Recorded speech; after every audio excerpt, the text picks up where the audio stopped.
Bien, ahí estamos grabando. Mm.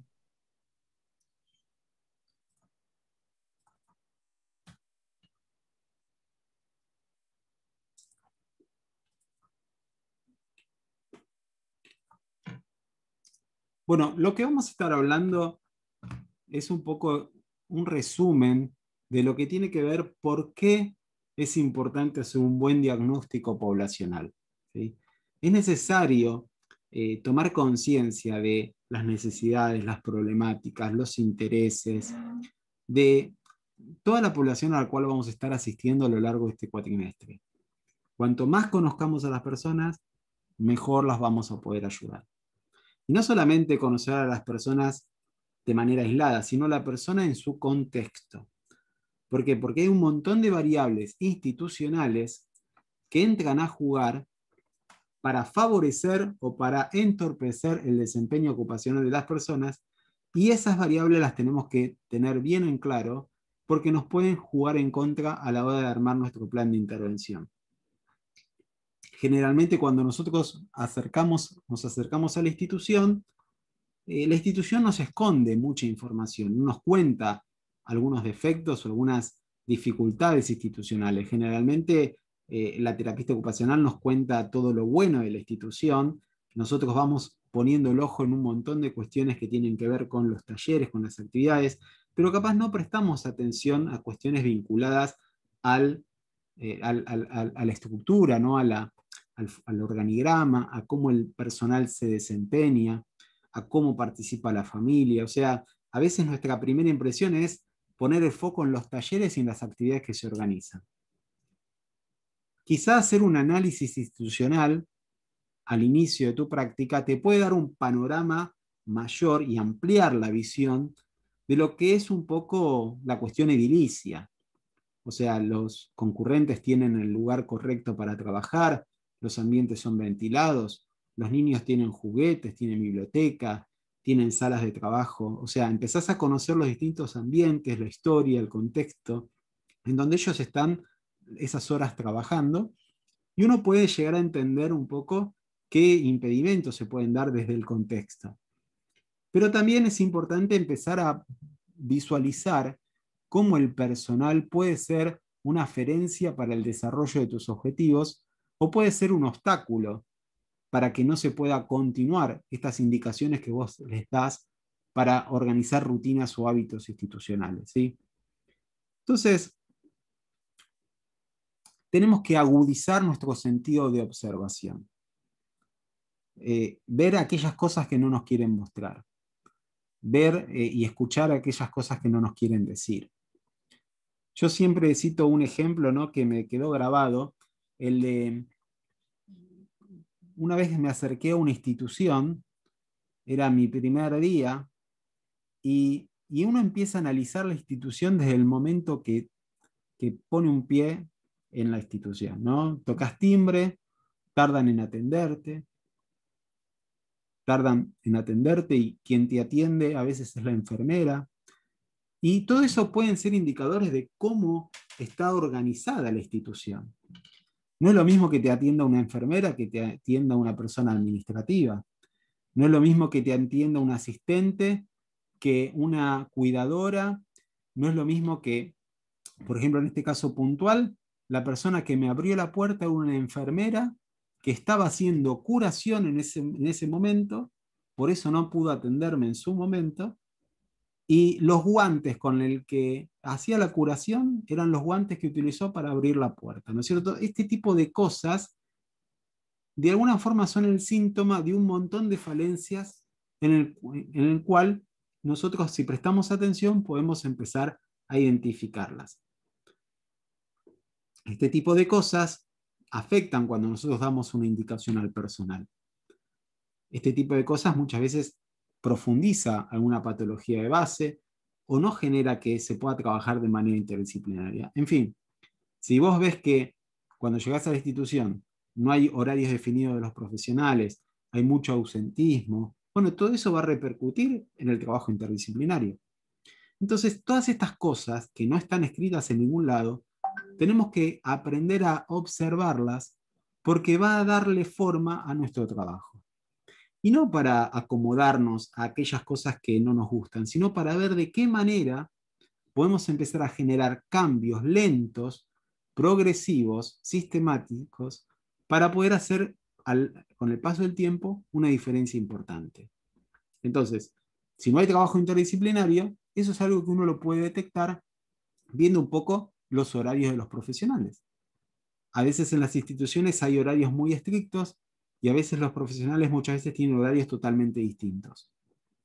Ese tipo de información nos dice un poco si hay o no trabajo en equipo. Por ejemplo, también algo que nos puede dar mucha información es el libro de visitas. En toda institución muchas veces hay un libro de visitas. El familiar firma cuando viene, cuando se va, y eso nos ayuda a darnos cuenta si hay interacción con la familia. También este tipo de cosas las podemos trabajar con la asistente social. En fin, empezar a buscar información en conjunto con otros profesionales para poder hacer un diagnóstico interdisciplinario.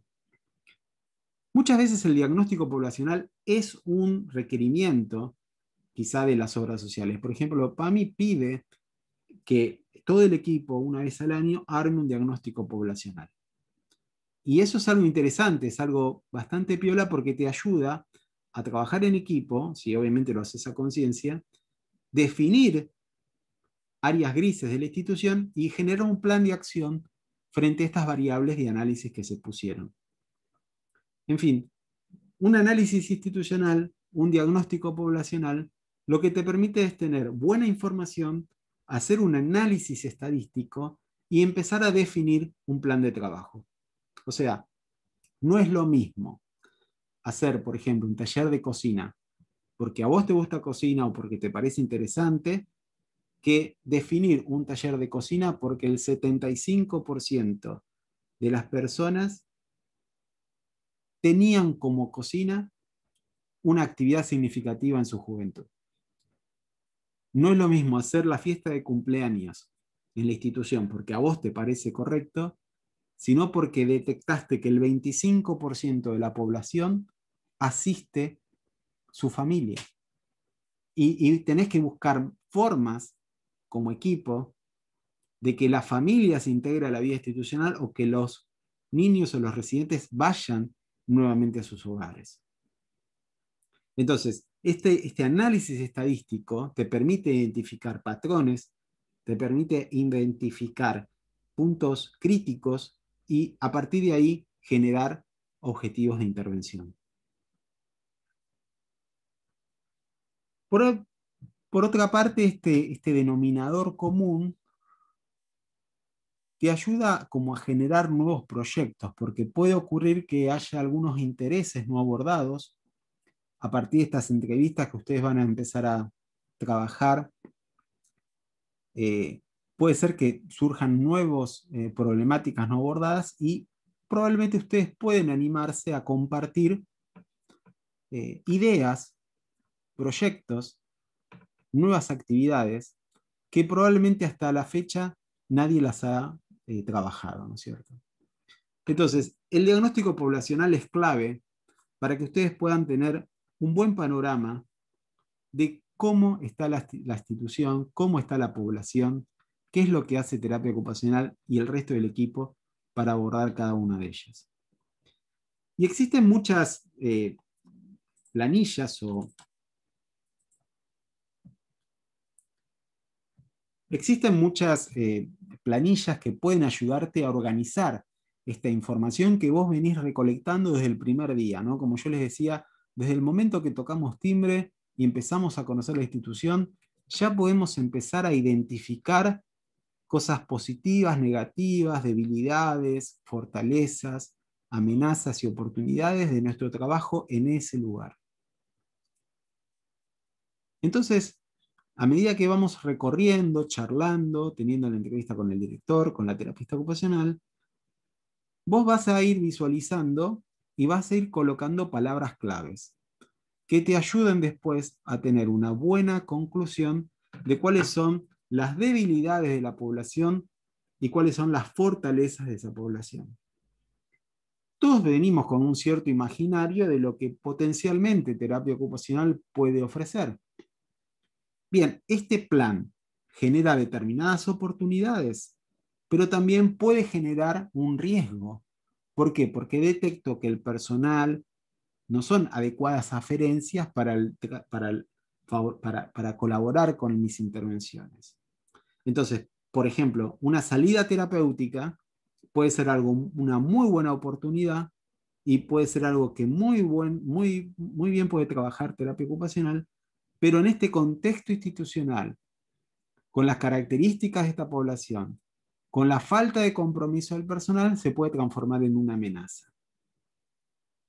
Entonces, yo realizo este análisis FODA como para ir viendo cuestiones internas de la población y cuestiones externas de la institución que pueden condicionar mi plan de intervención.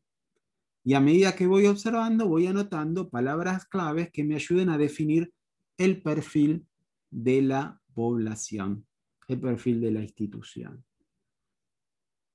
También hay otro diagrama que yo lo utilizo mucho, es por lo práctico, lo sencillo. Y muchas veces lo voy confeccionando en la medida que voy recorriendo la institución, en la medida que voy teniendo conversaciones informales con el resto del equipo.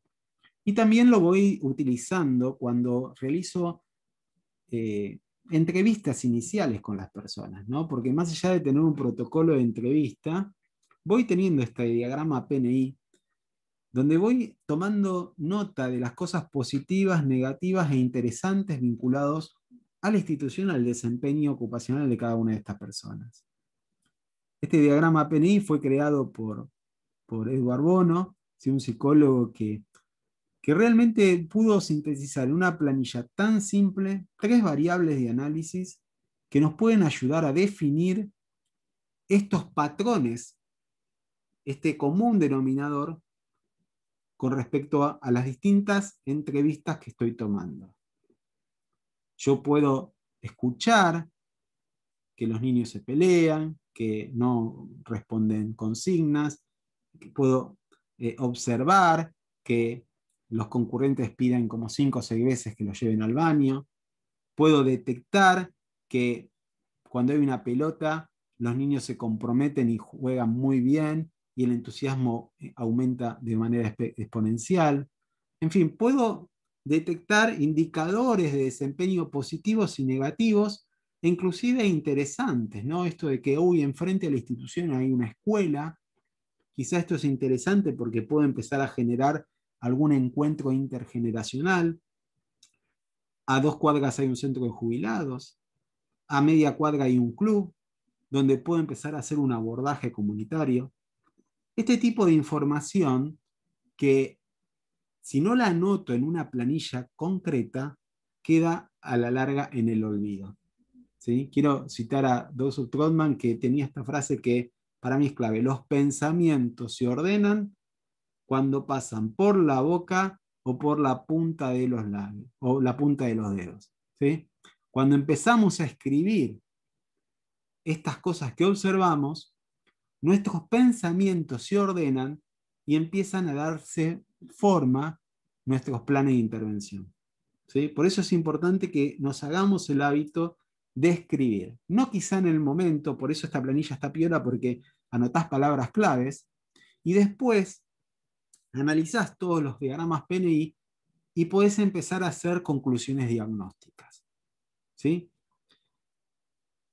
El diagrama PNI, como el diagrama FODA, son estrategias prácticas que te van a ayudar a ordenar la información a medida que vos la empieces a descubrir.